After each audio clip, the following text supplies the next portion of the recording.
വംശമില്ലാതാവുകയുള്ളൂ. അങ്ങനെ പോവാതെ ഈ അശ്വത്ഥമാവൻ വിചാരിച്ചാൽ അഭിമന്യുവിൻ്റെ ഭാര്യയായിട്ടുള്ള ഉത്തര, ഗർഭിണിയായിട്ടുള്ള പൂർണ്ണഗർഭിണിയായി നിൽക്കുന്ന ഉത്തര, ആ ഉത്തരാദേവിയുടെ ഗർഭത്തിലേക്ക് ആ കുട്ടിയെ കൊല്ലാൻ വേണ്ടിയിട്ട് ബ്രഹ്മാസ്ത്രം എന്ന് പറയുന്ന അതിതീഷ്ണമായിട്ടുള്ള ഒരു അമ്പ് അങ്ങ് അയച്ചു. ഈ ബ്രഹ്മാസ്ത്രത്തിൻ്റെ ഒരു പ്രത്യേകത ഉണ്ട്. ബ്രഹ്മാസ്ത്രം അയച്ചു കഴിഞ്ഞാൽ അത് തിരിച്ചെടുക്കുമ്പോൾ ആരാണോ അയച്ചത് അവർക്ക് തന്നെയാണ് അത് വന്ന് തിരിച്ചെടുക്കുക. അതിന് പ്രതിമന്ത്രങ്ങളുണ്ട്. ആ പ്രതിമന്ത്രമൊന്നും അശ്വത്ഥമാവൻ അറിയില്ല. ഇത് അയക്കാനറിയൂ, തിരിച്ചു പിടിക്കാനൊന്നും അയക്കാൻ മന്ത്രമൊന്നും അറിയില്ല. അത്രമാത്രം അയാൾ പഠിച്ചിട്ടു. ബ്രഹ്മാസ്ത്രം 100 സൂര്യന്മാരുടെ തേജസ്സോടുകൂടി അഗ്നിഗോളം പോലെ അതിതീഷ്ണമായിട്ട് അങ്ങനെ പാഞ്ഞു വരുമ്പോൾ ഉത്തരാദേവി ഭഗവാൻ ശ്രീകൃഷ്ണനെ വിളിച്ചിട്ട് അങ്ങ് കരയാൻ വേണ്ടി തുടങ്ങി. തൻ്റെ വംശത്തെ രക്ഷിക്കാൻ വേണ്ടിയിട്ട്, തൻ്റെ ഗർഭത്തിൽ ആ കുട്ടിയെ രക്ഷിക്കാൻ വേണ്ടിയിട്ട് ഉത്തരാദേവി കരയാൻ വേണ്ടി തുടങ്ങി. കുന്തിദേവിയും ആ കൃഷ്ണനെ സ്തുതിക്കാൻ വേണ്ടി തുടങ്ങി. മഹാഭാഗവതത്തിലെ കുന്തിസ്തുതി എന്ന് പറയുന്ന വളരെ വിശേഷപ്പെട്ടൊരു ഭാഗമുണ്ട്. ദേവകീസുത ഗോവിന്ദ വാസുദേവ ജഗത്പതേ ദേഹിമേ തനയം കൃഷ്ണ ത്വാമഹം ശരണംഗത കൃഷ്ണകൃഷ്ണ മഹായോഗിൻ ഭക്താനാം അഭയങ്കര ഗോവിന്ദ പരമാനന്ദ സർവം മേ ശരണാശ്രയേ എന്ന് പറഞ്ഞിട്ട് ഈ കുന്തിസ്തുതി അങ്ങ് ജപിക്കാൻ വേണ്ടി കുന്തിദേവി അങ്ങ് ഭഗവാനെ സ്തുതിക്കാൻ വേണ്ടി തുടങ്ങി. പാണ്ഡവന്മാരുടെ കൂടത്തെ കാശവാശ്രമത്തിലുള്ള ഭഗവാൻ ശ്രീകൃഷ്ണൻ ആ സ്തുതിയങ്ങ് കേട്ടപ്പോൾ അദ്ദേഹം എന്ത് വിചാരിച്ചാൽ ഉടൻ തന്നെ അവിടെ ഓടിങ്ങ് വന്നു എന്നാണ് പറഞ്ഞത്. എന്നിട്ട് പണ്ട് ബ്രഹ്മാവിൻ്റെ മൂക്കിൽ നിന്ന് ചെറിയ ആ മൂക്കിൻ്റെ ദ്വാരത്തിലൂടെ പുറത്തേക്ക് തുള്ളി വീണ ചെറിയൊരു പന്നിയുണ്ട്. ആ പന്നി ഭൂമിയിലെത്തിയപ്പോൾ വലിയൊരു ലോകവരാഹമായിട്ട് മാറി ഹിരണ്യാക്ഷനെ കൊന്ന കഥയുണ്ട്. ആ വരാഹത്തെ പോലെ അതിസൂക്ഷ്മമായിട്ട് വളരെ ചെറിയൊരു രൂപത്തിൽ ആ ഉത്തരാദേവിയുടെ ഗർഭത്തിനകത്തേക്ക് പ്രവേശിക്കുകയും ആ ഗർഭത്തിനകത്ത് വെച്ചിട്ട് ആ ബ്രഹ്മാസ്ത്രത്തെ സ്വീകരിക്കുകയും ചെയ്തു. അങ്ങനെ ഗർഭത്തിലുള്ള കുട്ടി അതിനുള്ളിൽ വെച്ച് മരിച്ചു ജീവിച്ചു എന്ന് പറയാം. അങ്ങനെ പരീക്ഷണത്തിലൂടെ ജനിച്ച ആ കുട്ടി പരീക്ഷണജിത്ത് എന്നും പിന്നീട് പരീക്ഷിത്ത് എന്നും അറിയപ്പെടാൻ വേണ്ടി തുടങ്ങി. പരീക്ഷിത്ത് എന്നായിരുന്നില്ല അയാളുടെ പേര്. വിഷ്ണുവിനാൽ രക്ഷിക്കപ്പെട്ടവൻ എന്ന അർത്ഥത്തിൽ വിഷ്ണുരാധൻ എന്നായിരുന്നു അയാളുടെ പേര്. പിന്നീട് അയാൾ പരീക്ഷിത്ത് എന്ന് അറിയപ്പെടാൻ വേണ്ടി തുടങ്ങി. പരീക്ഷിത്ത് മഹാരാജാവ്. ഭാഗവതത്തിലെ മറ്റു കഥകളിലേക്കൊന്നും നമ്മൾ കടക്കേണ്ട. അശ്വത്ഥാമാനെ പിടിക്കുന്നതും ചൂടാമണി ചൂർന്ന് നിൽക്കുന്നതും കാട്ടിലേക്കെന്നൊക്കെയുള്ള കഥകളുണ്ട്. അതേ കഥയിലേക്കൊന്നും നമ്മൾ കടക്കണ്ട. ഏതായാലും പരീക്ഷിത്ത് ജനിച്ചു. പരീക്ഷിത്ത് ഹസ്തിനപുരത്തെ രാജ്യം പാണ്ഡവന്മാർക്ക് ശേഷം അവരുടെ തലമുറയായിട്ട് ഭരണാരംഭിച്ചു. പരീക്ഷിത്ത് മഹാരാജാവിൻ്റെ ഭരണം വളരെ വിശേഷപ്പെട്ട ഭരണമായിരുന്നു. ജനങ്ങൾക്ക് ആർക്കും തന്നെ പരീക്ഷിത്തിൻ്റെ ഭരണത്തെ പറ്റിയിട്ട് യാതൊരു എതിരഭിപ്രായമില്ല. വളരെ നല്ല ഭരണമായിരുന്നു. ഭരണം അങ്ങനെ സുന്ദരമായിട്ട് മുന്നോട്ട് പോയിക്കൊണ്ടിരിക്കെ ഒരു ദിവസം പരീക്ഷിത്ത് മഹാരാജാവ് നായാട്ടിന് വേണ്ടിയിട്ട് കാട്ടിൽ പോവുകയും പോയിട്ട് കാട്ടിനുള്ളിലെത്തിയപ്പോൾ തൻ്റെ കൂടെ വന്നിരിക്കുന്ന മന്ത്രിമാരൊക്കെ ആയിട്ട് അയാൾ വേർപിരിഞ്ഞിട്ട് അയാൾ ഒറ്റപ്പെട്ടു. കാട്ടിനകത്ത് പല സ്ഥലത്തും അലഞ്ഞു. പുറത്തേക്ക് പോകാൻ വഴി കാണുന്നില്ല. വിശപ്പും ദാഹവും സഹിക്കുന്നില്ല. അങ്ങനെ വിശന്ന് തളർന്ന് വഴി കാണാതെ അലഞ്ഞലഞ്ഞ് അവസാനമായ ഒരു പർണാശ്രമത്തിന് മുമ്പിൽ എത്തിച്ചേർന്നു. ആ പർണാശ്രമത്തിന് മുമ്പിൽ വളരെ പ്രായം ചെന്നിരിക്കുന്ന ഒരു മഹർഷി തപസ് ചെയ്യുന്നതായിട്ട് കണ്ടു. ശമീകൻ എന്ന് പറയുന്ന ഒരു മഹർഷി. അയാൾ അവിടെ തപസ് ചെയ്യുന്നതാണ്, ധ്യാനത്തിലിരിക്കുന്നതായിട്ട് കണ്ടു. പരീക്ഷിത്ത് പല പ്രാവശ്യം ചോദിച്ചു, പുറത്തു പോകാനുള്ള വഴിയേതാണ്, കുറച്ച് വെള്ളം കുടിക്കാൻ തരുമോ, എനിക്ക് വിശക്കുന്നുണ്ട്, ഞാൻ പരീക്ഷിത്ത് രാജാവാണ് എന്നൊക്കെ പല പ്രാവശ്യം പറഞ്ഞു. പക്ഷേ ധ്യാനത്തിരിക്കുന്ന ശമീകൻ ഇതൊന്നും കേട്ടില്ല. പരീക്ഷത്തിന് അത്യധികമായിട്ടുള്ള ദേഷ്യം വന്നു, കലശലായിട്ടുള്ള ദേഷ്യം വന്നു. വിശക്കുന്ന മനുഷ്യൻ അങ്ങനെയാണ്. വിശക്കുന്ന മനുഷ്യന് പെട്ടെന്ന് ദേഷ്യം വരുന്ന പറയാം. അങ്ങനെ വിശക്കുന്ന ആ പരീക്ഷത്ത് ദേഷ്യം വന്നപ്പോൾ അയാൾ ചുറ്റും നോക്കിയപ്പോൾ അവിടെ ഒരു ചത്ത പാമ്പ് കിടക്കുന്നതായിട്ട് കണ്ടു. അങ്ങനെ തൻ്റെ ധനുസ്സുകൊണ്ട് വില്ലുകൊണ്ട് ആ പാമ്പിനെ മെല്ലെ കോരി എടുത്തിട്ട് ഈ ശമീകനെ കഴുത്തിലവിടെ ഇട്ടിട്ട് പരീക്ഷിത്ത് അവിടുന്ന് യാത്രയാവുകയും ചെയ്തു. പരീക്ഷിത്ത് ആ കൂടാരത്തിന് പുറത്തെത്തിയിട്ടില്ല. ആശ്രമത്തിൻ്റെ പരിധിക്ക് പുറത്തെത്തിയപ്പോഴത്തേക്കും ശമതകൾ ശേഖരിക്കാൻ, വെള്ളവും ശമതയും ശേഖരിക്കാൻ വേണ്ടി പോയിരിക്കുന്ന ഈ ശമീകൻ്റെ പുത്രനായിട്ടുള്ള യുവസന്യാസിയായിട്ടുള്ള ശജി അവിടെ എത്തിച്ചേർന്നു. ആ ശജി എന്ത് വിചാരിച്ചാൽ അച്ഛൻ്റെ കഴുത്തിൽ അവിടെ വെള്ളം അവിടെ ഇറയത്ത് വെക്കുമ്പോൾ തന്നെ കാണുന്നത് അച്ഛൻ്റെ കഴുത്തിൽ ഒരു ചത്ത പാമ്പിങ്ങനെ കിടക്കുന്നതായിട്ടാണ്. ഉടൻ കൊടുത്തു ശാപം. ഉടൻ ദേഷ്യം വന്നു അങ്ങ് ശപിച്ചു. എന്നാൽ ശാപം എന്ന് വിചാരിച്ചാൽ ഈ ചത്ത പാമ്പിനെ അച്ഛൻ്റെ ശിരസിൽ ഈ കഴുത്തിലിങ്ങനെ ഇട്ടത് ആരായിരുന്നാലും ശരി, ഇന്നത്തേക്ക് 41ാമത്തെ ദിവസം തക്ഷകൻ കടിച്ച് മരിക്കട്ടെ എന്നായിരുന്നു ശാപം. ശമീകൻ കണ്ണു തുറന്നു. ഈ ശജിയോട് പറഞ്ഞു, ഇവിടെ വന്നിരിക്കുന്നത് പരീക്ഷിത്ത് മഹാരാജാവാണ്, പക്ഷേ ഞാൻ ധ്യാനത്തിലായതുകൊണ്ട് കണ്ണു തുറന്നിട്ടില്ല, എനിക്ക് കാര്യങ്ങളൊക്കെ മനസ്സിലായെങ്കിൽ കണ്ണു തുറന്നിട്ടില്ല. ഏതായാലും നീ ചെയ്ത് വലിയൊരു അപരാധമായി പോയി, തെറ്റായിപ്പോയി. ആ പരീക്ഷത്തിൻ്റെ പ്രജകളാണ് നമ്മളടക്കം, ഈ വനവാസികളടക്കം നമ്മളടക്കം അദ്ദേഹത്തിൻ്റെ പ്രജകളാണ്. ആ രാജാവിനെയാണ് നമ്മൾ ശപിച്ചിരിക്കുന്നത്. ഏതായാലും ഒരു കാര്യം ചെയ്യുക, പെട്ടെന്ന് ഇവിടെ ഹസ്തിനപുരം കൊട്ടാരത്തിൽ പോവുക, പരീക്ഷത്തിനോട് കാര്യങ്ങളൊക്കെ പറയുക. അങ്ങനെ ശമീകൻ ശജി അവിടെ കൊട്ടാരത്തിൽ എത്തിച്ചേർന്നു. കൊട്ടാരത്തിൽ തൻ്റെ രാജ്യസഭ കൂടിയിരിക്കുകയാണ് പരീക്ഷിത്ത്. മന്ത്രിമാർ മഹർഷിമാരൊക്കെ ആയിട്ട് ഇരുന്നിട്ട് രാജ്യകാര്യങ്ങൾ ചർച്ച ചെയ്തുകൊണ്ടിരിക്കെ ശജി വന്ന് മഹർഷിയെ കണ്ടപ്പോൾ പരീക്ഷിത്ത് തൻ്റെ സിംഹാസനത്തിൽ നിന്ന് ചാടിയിറങ്ങി ഓടിപ്പോയി അദ്ദേഹത്തിന് സ്വീകരിച്ചു. കാല് കഴിച്ച് അദ്ദേഹത്തിന് പീഠം കൊടുത്തു, ഇരുത്തി, വിശേഷപ്പെട്ട വസ്ത്രങ്ങളും മറ്റൊക്കെ ദാനം ചെയ്തു. അദ്ദേഹത്തിന് ഭക്ഷണം കൊടുത്തു. ഒക്കെ കൊടുത്തു കഴിഞ്ഞിട്ട് ചോദിച്ചു, എന്താ അങ്ങ് വന്നതിൻ്റെ കാരണം? ആശ്രമത്തിൽ എന്തെങ്കിലും വിഷയങ്ങളുണ്ടോ, രാക്ഷസന്മാർ ഉപദ്രവങ്ങളുണ്ടോ, അല്ല മറ്റൊന്നും സൗകര്യങ്ങൾ ആവശ്യമുണ്ടോ എന്നൊക്കെ ചോദിച്ചപ്പോൾ ഈ ശാപത്തിൻ്റെ കഥയും മറ്റു കാര്യങ്ങളൊക്കെ ശജി വളരെ വിഷമത്തോടു കൂടിയിട്ട് ഈ പരീക്ഷത്തിനോട് പറഞ്ഞു. പരീക്ഷിത്ത് മഹാരാജാവിനും അത്യധികം വിഷമായി. ഏതായാലും ശജിയെ പറഞ്ഞയച്ചു. എന്നിട്ട് മന്ത്രിമാരൊക്കെ ആയിട്ട് കൂടിയാലോചിക്കാൻ വേണ്ടി തുടങ്ങി. ദിവസങ്ങളങ്ങനെ നീങ്ങി പോയേ. ഈ 41 ദിവസം എന്ന് ശാപത്തിന് കൊടുത്തിട്ട് ആ ദിവസങ്ങളങ്ങനെ നീങ്ങി പോവുകയാണ്. എന്താണൊരു മാർഗം എന്ന് ചോദിച്ചപ്പോൾ കാശ്യപ മഹർഷി പറഞ്ഞു, പാമ്പ് കടിച്ച് മരിക്കുക, സർപ്പദംശനമേറ്റ് മരിക്കുക എന്ന് പറഞ്ഞാൽ അത് അപമൃത്യുവാണ്, അപമൃത്യു ദോഷം. ആ ശാപത്തെ പിൻവലിക്കാൻ വേണ്ടി, ഇല്ലാതാക്കാൻ വേണ്ടിയിട്ട് ആർക്കും കഴിയുകയില്ല.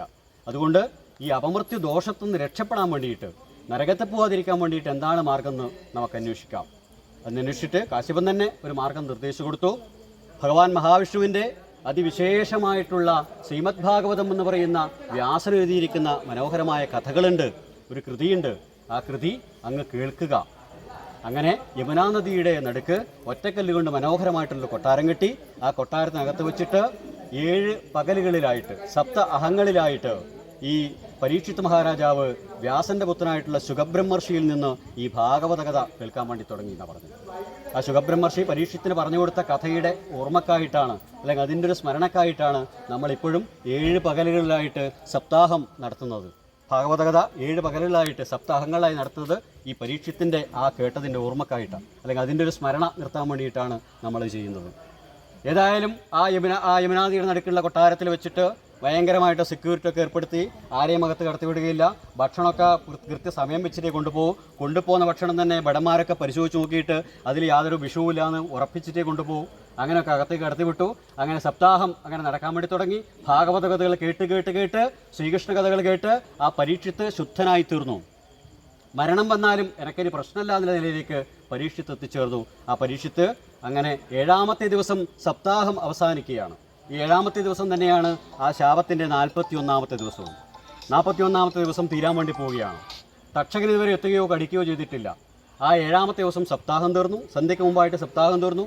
ആ സപ്താഹം നടത്തിയിരിക്കുന്ന ശുഗബ്രഹ്മർഷിക്ക് ഈ പരീക്ഷിത്ത് വിശേഷപ്പെട്ട വസ്ത്രങ്ങളും ദക്ഷിണയൊക്കെ കൊടുത്ത് ആ ശുഗനെ വീണങ്ങ് നമസ്കരിച്ച് ആ ശുഗൻ്റെ അനുഗ്രഹമൊക്കെ വാങ്ങി അങ്ങനെ പരീക്ഷിത്ത് അവിടെ ഇങ്ങനെ ഇരിക്കുകയാണ്. സൂര്യൻ നല്ലൊരു ചുവന്ന പഴം പോലെ ആ കടലിലേക്ക് താഴാൻ വേണ്ടിയിട്ട് ആ കടലിൻ്റെ അടുത്ത് പോയി അങ്ങനെ നിൽക്കുകയാണ്. ഇനി 2 നിമിഷം മാത്രം.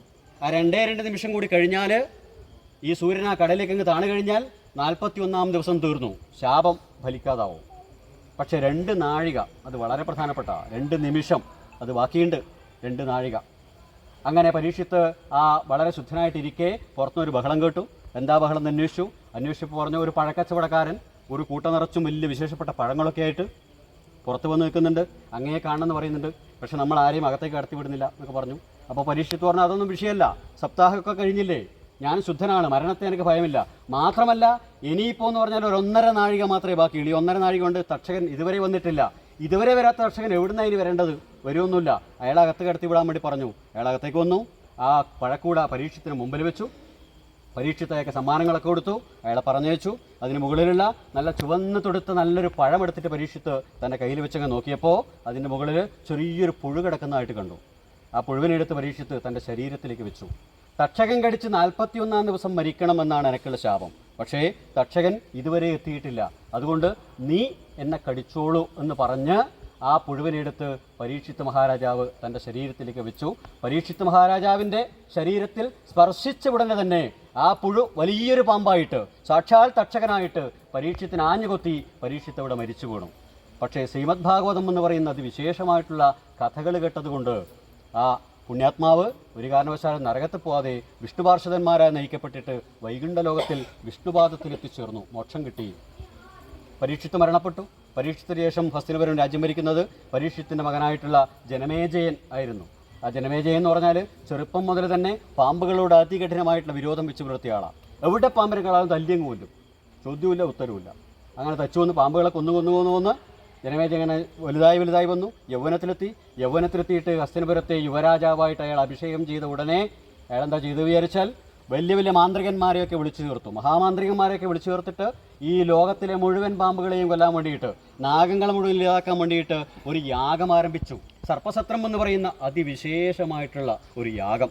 ആ യാഗം തുടങ്ങി. ആ യാഗത്തിൽ വിശേഷപ്പെട്ട 1-2 ദിവസമല്ല നീണ്ടു നിൽക്കുന്നത്, 161 ദിവസം നീണ്ടു നിൽക്കുന്ന സർപ്പസത്രം എന്ന് പറയുന്ന മഹായാഗം. ആ മഹായാഗത്തിൽ ഓരോ ദിവസവും ഒരുപാട് പാമ്പുകൾ വന്നിട്ട് വീണ് ചാവാൻ വേണ്ടി തുടങ്ങി.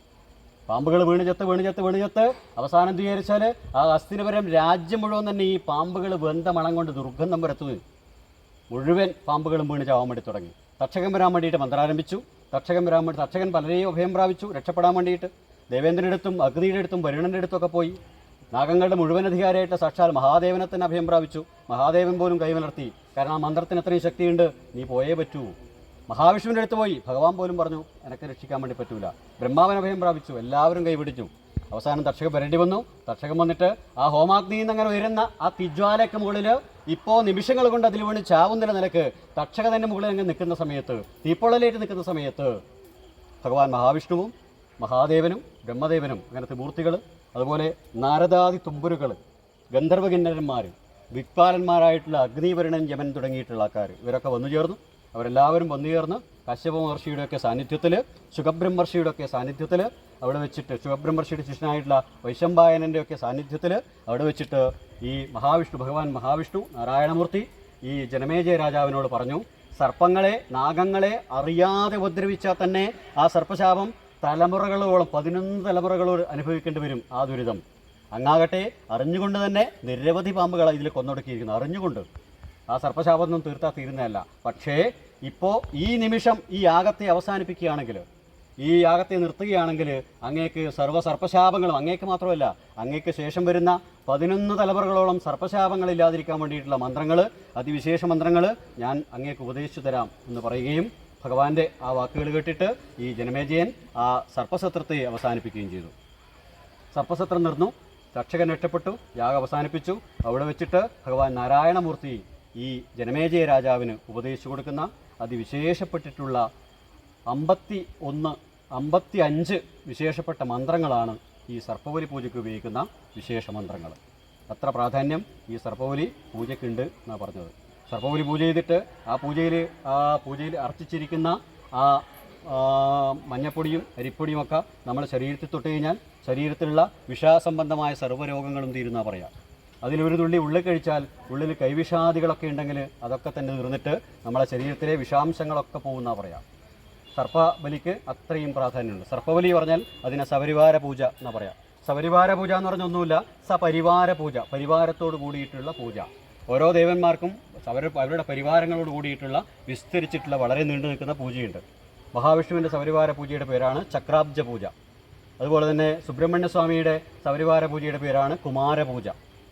അതുപോലെ തന്നെ എന്ത് വിചാരിച്ചാൽ മഹാദേവൻ്റെ പരമശിവൻ്റെ സപരിവാര പൂജയുടെ പേരാണ് സർപ്പബലി. ഈ സർപ്പബലിയിൽ അദ്ദേഹത്തിൻ്റെ പരിവാരങ്ങൾ എന്ന് പറയുന്നത് നാഗങ്ങളാണ്. മഹാദേവൻ്റെ കിങ്കരന്മാർ, ദൂതന്മാർ, ഒപ്പരം പോകുന്ന ഭൃത്യന്മാരൊക്കെ നാഗങ്ങളാണ്. അതുകൊണ്ട് മഹാദേവനെയും അദ്ദേഹത്തിൻ്റെ കൂടെയുള്ള 55 വിശേഷപ്പെട്ട നാഗങ്ങളെയുമാണ് ഈ സർപ്പബലി പൂജയിൽ പൂജിക്കുന്നത്. അതുകൊണ്ട് തന്നെ ഈ സർപ്പബലി പൂജ എന്ന് പറഞ്ഞാൽ രാഹുസംബന്ധമായിട്ട്, സർപ്പസംബന്ധമായിട്ടുള്ള ഏറ്റവും വലിയൊരു പൂജയാണ്. ഇതിനപ്പുറത്ത് രാഹുവിനെ പ്രീതിപ്പെടുത്താൻ വേണ്ടിയിട്ടൊരു പൂജ ഇല്ല എന്നാണ് പറയുന്നത്. അതുകൊണ്ടാണ് ഇതിൻ്റെ കൂടെ നീരുംപാലം തർപ്പണം കൂടി നടത്തുന്നത് സർപ്പബലി പൂജയുടെ കൂടെ. അപ്പോൾ സർപ്പബലി പൂജ അതിന് തൊഴാനുള്ള അവസരമാണ് എല്ലാവർക്കും. മഹാദേവൻ്റെ അതിവിശേഷമായിട്ടുള്ള പൂജയാണ്. ഭഗവാൻ മഹാദേവന് 2 കാവക്കാരാണുള്ളത്. ആ 2 കാവക്കാരിൽ ഒരാൾ ഒരു കാളയുടെ രൂപത്തിലാണ്, അയാളുടെ പേര് രൂപമാണ്. അവിടെ ഒരു പാമ്പിൻ്റെ ചിത്രം വരച്ചു വെച്ച് കാണാം ആ പൂജയിൽ. അത് തൊഴുമ്പോൾ കാണാൻ വേണ്ടി പറ്റും. അത് മഹാദേവൻ്റെ ഒരു കാവക്കാരനാണ്, ചണ്ഡേശ്വരൻ.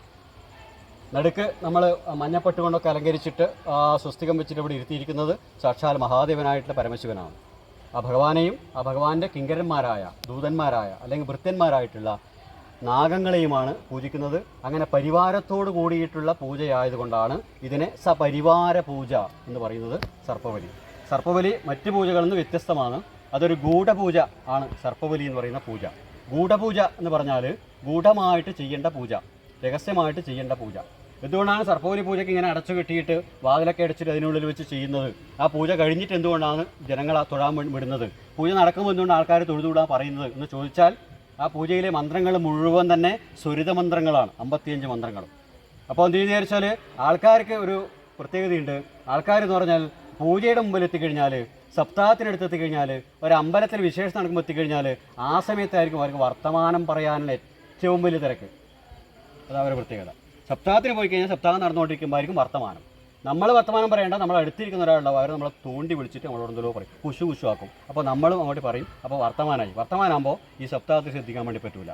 പൂജ നടക്കുന്നവർക്ക് അങ്ങനെ പൂജ നടക്കുന്നത് കണ്ട് തൊഴാൻ വേണ്ടി വന്നിട്ട് നടയിൽ നിൽക്കുമ്പോഴായിരിക്കും നമുക്ക് പെട്ടെന്നൊരു ഫോൺ വരുമ്പോൾ നമ്മൾ പിന്നൊന്നും ചിന്തിക്കില്ല, എടുത്തിരങ്ങ് വർത്താനങ്ങൾ പറയും. ഇത് സർപ്പബലി പൂജേൻ്റെ മുമ്പിലാണെന്നോ ഇത് മുടുപ്പിലായി കോട്ടത്തെ എന്നിട്ട് ഒന്നും ചിന്തയുണ്ടാവില്ല.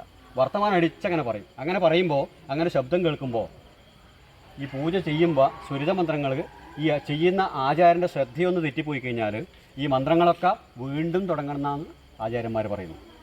മന്ത്രം മാത്രമല്ല, ഈ കളങ്ങൾ മുഴുവൻ മായ്ക്കുക. എന്നിട്ട് നമ്മൾ ആദ്യം വരുമ്പോൾ അങ്ങനെ ഉണ്ടായത് അതുപോലെ ആക്കിയിട്ട് വീണ്ടും പത്കൂട്ടിട്ട് വീണ്ടും തുടങ്ങണം. എന്നാലും അത്ര സർപ്പബലി നേരെയാവുമെന്നാണ് ആചാര്യന്മാരൊക്കെ പറയുന്നത്. അതുകൊണ്ടാണ് ഇതിനെ ഗൂഢപൂജ പറയുന്നത്. സർപ്പബലി പൂജ തുടക്കം മുതൽ കാണുകയും നിൽക്കുകയും തൊഴുകയും ചെയ്യുന്നതിൽ ഒരു തെറ്റുമില്ല. പക്ഷേ ആൾക്കാരെ കാണിക്കാത്തത് ആൾക്കാർക്ക് ഇങ്ങനെ ഒരു സൂക്കേടുള്ളതുകൊണ്ടാണ്. ഞാൻ പറഞ്ഞ മനസ്സിലായില്ലേ? അവരെ മുമ്പിൽ മുതൽ ആൾക്കാരെന്ന് വിചാരിച്ചാൽ ഇങ്ങനെ വർത്തമാനം പറയാൻ വേണ്ടി തുടങ്ങും. വേറെ ഏടുന്നുമില്ല, അവിടെ വെറുതെ ഇരിക്കുമ്പോൾ ഒരു വർത്തമാനമില്ല, ഒരു വളരെ സൈലൻ്റായിരിക്കും. ഇവിടെ വന്ന് നിന്ന അങ്ങ് തുടങ്ങലായി. ഇത് നമ്മൾ മാത്രമല്ല, ഇത് ഈ ആൾക്കാർ നമ്മളെ കൂടെ വരുന്ന ഈ സുഹൃത്തുക്കളായ ആൾക്കാരൊന്നും മാത്രം അവരുടെ വിഷയം മാത്രമൊന്നുമല്ല, നമ്മളെ പാപങ്ങളാണ് ഒപ്പരം വരുന്ന ആൾ. നമ്മളെ വർത്തമാനം പറയാൻ വേണ്ടി തോണ്ടി വിളിക്കുന്ന ആളാണ് നമ്മളെ പാപം. വേറൊരു പാപമുണ്ട്, അയാളെ കൊതുകിൻ്റെ രൂപത്തിലാണ് വരിക. നമ്മൾ ശ്രദ്ധിച്ചിരിക്കുമ്പോൾ പെട്ടെന്നൊരു അങ്ങ് അടിച്ചപ്പോൾ ആ ശ്രദ്ധ അങ്ങ് പോയി. ആ കൊതുകിൻ്റെ രൂപത്തിൽ പാപം. അപ്പോൾ നമ്മളെ പാപന്മാർ ഇങ്ങനെ പല രൂപത്തിൽ കൊതുകായിട്ട് വരും, നമ്മളൊപ്പരിയിരിക്കുന്ന ആളായിട്ട് വരും, വയ്യൽ തോണ്ടി വിളിക്കുന്നത് എത്ര കാലമായി കണ്ടിട്ട് എന്ന് പറയുന്ന ഒരാളായിട്ട് വരും. പിന്നെ വെറും നൊട്ടി നൊണി മാത്രം പറയും നമ്മൾ അപ്പുറത്തെ വീട്ടിലത്തെ ഒരു പെണ്ണുങ്ങളായിട്ട് വരും. ഇങ്ങനെയൊക്കെ വരും. ഇതൊക്കെ പാപന്മാരാണ്, നമ്മളെ പാപങ്ങൾ. അപ്പോൾ ഈ പാപങ്ങളെ നമ്മൾ എപ്പോഴും അതിജീവിക്കുന്നോ അപ്പോഴേ നമ്മൾ എന്ത് വിചാരിച്ചാൽ ശുദ്ധന്മാരാവുന്നില്ലോ.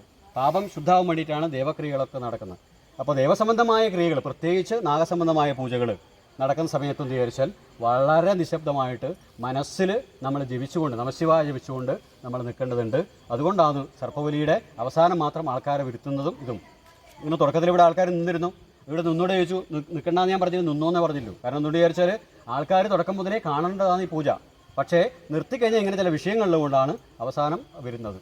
അപ്പോൾ സർപ്പബലി പൂജ എന്താണ്, ആ പൂജയുടെ പ്രാധാന്യം എന്താണ്, ആ പൂജയെ പോലെയുള്ള പൂജകൾ നടക്കുന്ന സമയത്ത് നമ്മൾ എങ്ങനെയാണ് അതിൻ്റെ മുമ്പിൽ നിൽക്കേണ്ടതെന്നൊക്കെ നിങ്ങൾക്ക് ഏകദേശം ഒരു ധാരണ കിട്ടിയിട്ടുണ്ടാവും.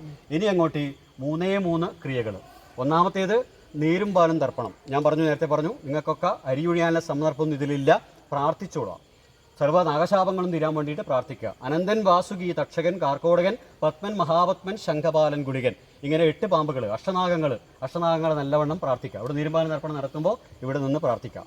അത് കഴിഞ്ഞാൽ അടുത്തതായിട്ട് ഗൂഢപൂജ. ഗൂഢപൂജ എന്ന് പറഞ്ഞാൽ ഈ കർട്ടനൊക്കെ അടച്ചിട്ട് അതിനകത്ത് വെച്ചിട്ട് ഒരു മണി മുട്ടും. ഒരു മണി മുട്ടിക്കഴിഞ്ഞാൽ അടുത്ത മണി മുട്ടുന്നത് വരെ എല്ലാവരും കണ്ണടച്ച് വളരെ നിശബ്ദമായിട്ട് നിൽക്കാം, ഒരു ശബ്ദം ഉണ്ടാക്കാതെ. ആ സമയത്ത് ആ ഗൂഢപൂജയാണ്. ഗൂഢപൂജ സമയത്ത് ആ ഒരു നിമിഷം നമ്മളിവിടെ പൂജിക്കുന്ന ആ മുഴുവൻ നാഗങ്ങളും ഇവിടെ എത്തിച്ചേർന്നിട്ട്, നാഗങ്ങൾ മാത്രമല്ല നടുക്കിരുത്തി പൂജിക്കുന്ന ആ മഹാദേവൻ വരെ ഇവിടെ എത്തിച്ചേർന്നിട്ട് നമ്മളെല്ലാവരെയും, നിങ്ങൾ മാത്രമല്ല എന്നെയും എൻ്റെ പരികർമ്മത്തിന് വന്ന ആളെയും അടക്കം എല്ലാവരെയും തന്നെ സർപ്പശാപങ്ങൾ തീരാൻ വേണ്ടിയിട്ട് അനുഗ്രഹിക്കുന്നതാണ് വിശ്വാസം. അതാണ് ഗൂഢപൂജ. അപ്പോൾ ആദ്യം ചെയ്യേണ്ടത് നീരുമ്പാലും തർപ്പണം. ആ സമയത്ത് ഇവിടുന്ന് എല്ലാവരും പ്രാർത്ഥിക്കുക, നാഗശാപങ്ങൾ തീരാൻ, അഷ്ടനാഗങ്ങൾ. അടുത്തതായിട്ട് ഗൂഢപൂജ. ഗൂഢപൂജയ്ക്ക് മണിമുട്ടി കർട്ടനൊക്കെ അടച്ചു കഴിഞ്ഞാൽ അടുത്ത നിമിഷം, ഒരു നിമിഷം കഴിഞ്ഞാൽ അടുത്ത മണിമുട്ടും. ആ മണിമുട്ടുന്നവരെയിൽ ആ ഒരു നിമിഷം വളരെ പ്രധാനപ്പെട്ടതാണ്. കണ്ണടച്ച് വളരെ നിശബ്ദമായി പ്രാർത്ഥിക്കുക. നാഗങ്ങളൊക്കെ ഇവിടെ പ്രത്യക്ഷപ്പെട്ടിട്ട് അനുഗ്രഹിച്ച് നമ്മളെയൊക്കെ ശാപങ്ങളൊക്കെ തീരട്ടെ. അത് കഴിഞ്ഞാൽ പിന്നെ എന്ത് ചെയ്യുക, ഗൂഢപൂജ കഴിഞ്ഞാൽ പിന്നെ കർട്ടനൊക്കെ നീക്കി പിന്നെ കർപ്പൂരം കത്തിച്ച് കർപ്പൂരം പുറത്തേക്ക് വെച്ചിട്ട് നിങ്ങൾക്ക് എല്ലാവർക്കും കർപ്പൂരാരതി കണ്ട് തൊഴാനും അതുപോലെ അകത്ത് കിടന്ന് ആ നാഗപൂജ കണ്ടിട്ട് അതിൻ്റെ പ്രസാദം വാങ്ങാനുള്ള പ്രസാദ വിതരണത്തിൻ്റെ കെട്ടാണ് അടുത്തായിട്ടുള്ളത്.